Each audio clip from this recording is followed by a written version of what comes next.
Hey everybody, we are doing another first chapters today. This is a young adult mystery with a little bit of a kind of fantasy paranormal twist. It is called You Were Never Here by Kathleen Peacock. I'm going to actually read the prologue and the first chapter. They're both relatively short, so I figured I'd throw them both in. So let's go ahead and start the prologue. For weeks after the day Riley Fraser disappeared, a cold Saturday in March that seemed ordinary in every other way, people thought he would come back. It's not that bad things never happened in Montgomery Falls. There was the schoolteacher who poisoned her husband with arsenic in 1919, and the textile mill fire of 44, the one that killed 13 men. There was the man who died on the old rail bridge, and the university student who went for a walk 5 years ago and never came back. The one a group of kids found near the spot where chimney swifts nest in the thousands. But those things were few and far between, spread far enough apart that they didn't threaten the town's reputation as good and safe. When bad things did happen, they certainly didn't happen to boys like Riley. They didn't happen to boys who shone so bright the whole town waited to see what their futures held. And so, Montgomery Falls rallied. There were search parties and flyers, announcements and pleas for information. There were public meetings and Facebook groups and vigils as Riley's father flew in from Toronto and offered a reward so large that Riley's face was on the national news. But as the days stretched out, as the river rose with snowmelt and swelled up past its banks, the rumors started. What if Riley Fraser wasn't as perfect as he seemed? Maybe he had gotten a girl into trouble. In fact, hadn't something happened just before he disappeared? Some sort of incident at a party? Maybe he was still upset about his parents' divorce, a split so contentious that had been the talk of Montgomery Falls for over a year. Everyone knew Riley went a little wild after his father left. Everybody said that the divorce was proof that no matter how much money you had, and some people claimed the Frasers could buy and sell half the town if they wanted to, there were some things you couldn't fix. Wasn't Riley one of the kids who found that university student up by the mill a few years ago? Riley and his brother and that Montgomery girl from New York? What if something like that changed you, wormed its way in and hollowed you out? And if all that wasn't enough, plenty of people remembered what Riley had been like when his family first moved to town. Quiet and skinny and just a bit odd. A far cry from the charismatic popular boy who went for a walk in the woods one day and didn't come back. It didn't take Riley's mother long to stop leaving the house. It took even less time for his father to fly back to his new life in Toronto, leaving Riley's brother 2 years older and as dark as Riley was golden, to drop out of college and move home. More than 900 miles away, I knew none of this. I hadn't spoken to Riley Fraser since the summer I turned 12. Not since the day he kissed me, a first kiss that tasted like Lucky Pennies and grape bubblegum, on the old swing on my aunt's front porch. Not since the day he figured out what I really am. I didn't know Riley was missing or that his photo was on posters from the border of Maine to the edge of the Atlantic Ocean. Even if I had known, there wouldn't have been anything I could have done. More than 900 miles away, my own world was crumbling. Now, of course, it's different. Ask me where I was when Riley Fraser disappeared. I can't tell you. I don't know where I was, or what I was doing, or who I was with. But ask me what happened to Riley Fraser. Ask me that, and I'll tell you everything. Chapter 1. Bad girls go to New York. I saw that on the t-shirt once. I had been wandering around a street fair with Lacey when she spotted it on a vendor's cart. She reached past me, careful not to let her arm brush mine, lifted the shirt, and then held it up to her chest. The guy behind the table tried to convince her that purple was her color, that the shirt looked so great against her skin that he'd practically give it away, as long as she took his number at the same time. Things like that are always happening to Lacey. Aren't you the one who's usually giving it away? I asked, rolling my eyes skyward as I tried to bring her down a peg or two. Jealous, she retorted. Not even a little. It was fine if she saw through the lie. For someone who seems to have everything and has always been able to tell people exactly what she wants, Lacey may be the most insecure person I've ever met. My jealousy reminds her that she's doing okay, that things are on track, that people want to be her, even if she desperately wants to be someone else.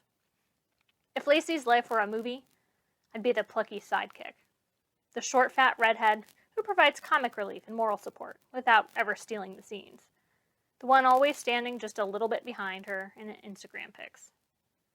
And that suits me just fine. At least it had. Back when it seemed like there was safety in Lacey's shadow, when being near someone with a personality that big allowed me to be part of things without ever drawing too much attention to myself. Before it had all backfired, and my entire life blew up.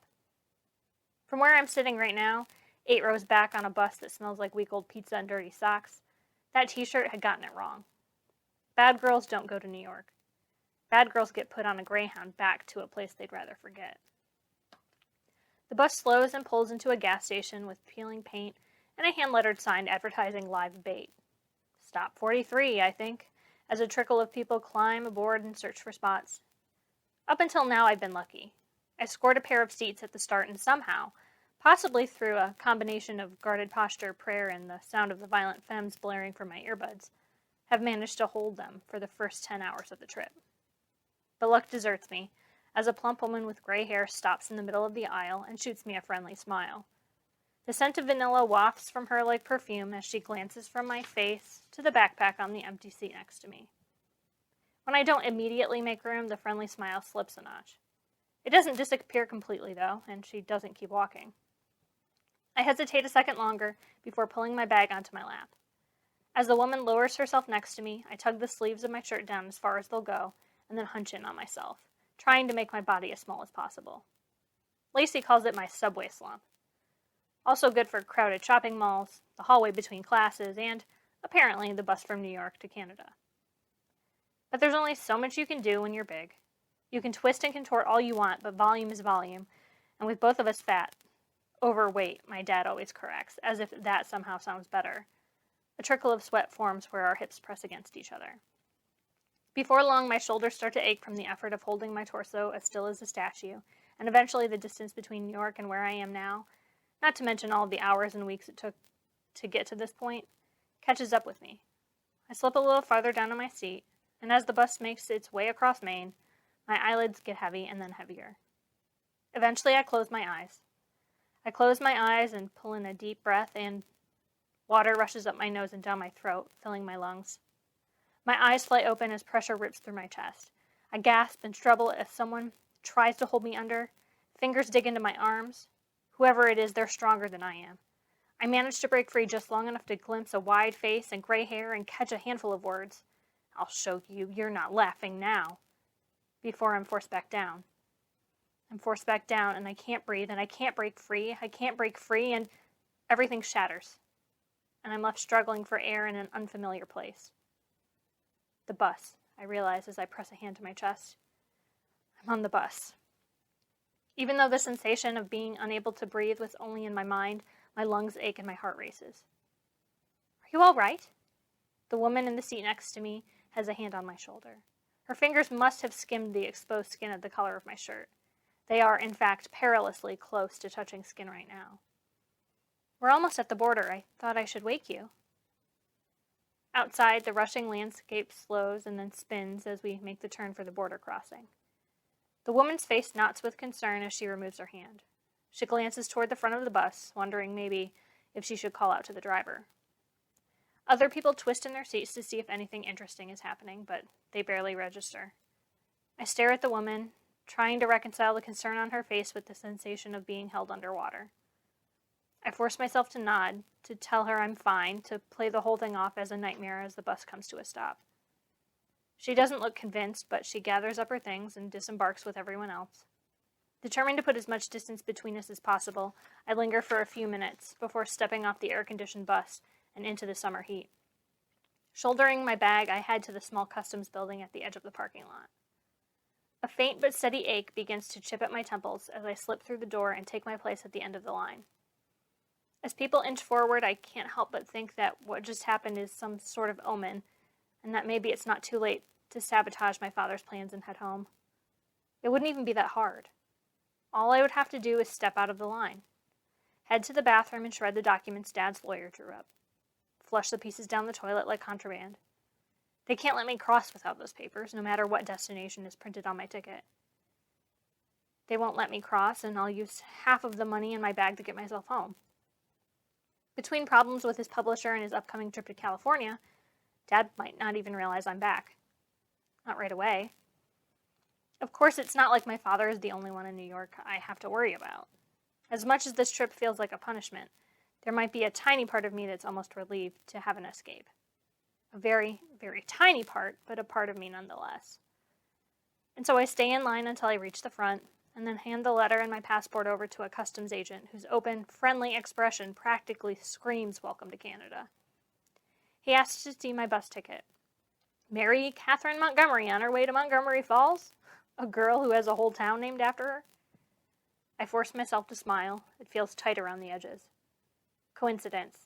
I lie. New York, he says, still scanning the ticket. Hell of a bus trip.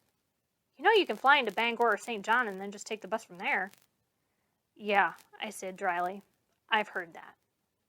My father claimed the bus would be an adventure, like being Jack Kerouac or Paul Simon. I didn't bother telling him I had only the faintest idea who he was talking about.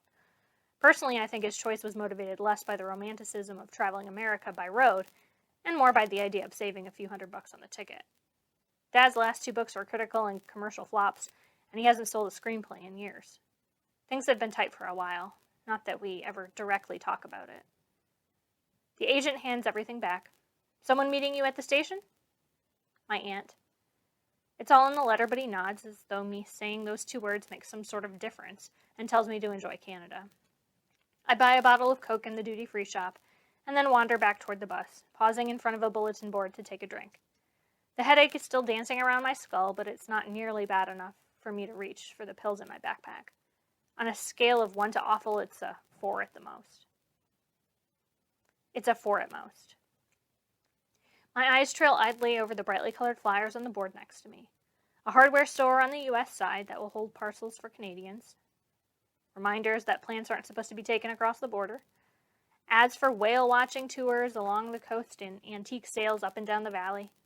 Ordinary, forgettable stuff. But in among the other notices, partly covered by a plea for the return of a lost engagement ring, is a missing poster. The word missing by itself wouldn't be enough to hold my attention. Not really. It's the name underneath that wraps itself around me and pins me to the spot. Riley Fraser. It has to be a coincidence, I think. There have to be about 1,000 Riley Frasers in the world. But I still find myself reaching out and peeling away the flyer for the lost ring to reveal a black and white yearbook photo. The boy in the picture is handsome. Chiseled jaw and wavy hair kind of handsome. The kind of handsome that gets crowned prom king or maybe class president. Even though the smile on the boy's face looks forced around the edges, it's wide enough to bring out the dimple in his left cheek. A dimple isn't proof, but there are other hints. Planes and angles around the eyes and the mouth. Echoes of a boy I used to know. The boy I've spent years trying not to think about. There are 1,000 Riley Frasers in the world, and the boy on the poster is mine. All right, and that was You Were Never Here.